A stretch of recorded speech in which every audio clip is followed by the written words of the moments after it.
జైశంకర్ విదేశాంగ మంత్రి అకస్మాత్తుగా బ్లింకెన్తో కలిశారు. ఓ పక్కన మన సరిహద్దు ప్రాంతాల్లో కాశ్మీర్లో కొత్తగా చొరబాట్లు, బ్యాక్ టీం అంటే పాకిస్తాన్కి సంబంధించినటువంటి సైన్యం, మాజీ సైనికులు, అట్లాగే ఉగ్రవాదులు కలిపి ఉండేటటువంటి టీమే బ్యాట్.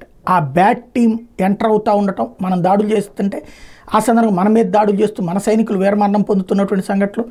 మరో మణిపూర్లో చొరబాట్ల వ్యవహారంలో మయన్మార్ హస్తం ఉందని అక్కడికి అజిత్ దోవల్ వెళ్ళటం, కరెక్ట్గా ఇక్కడ స్పెషల్ టీంని ఇప్పుడు కాశ్మీర్కి డిప్లాయ్ చేయటం.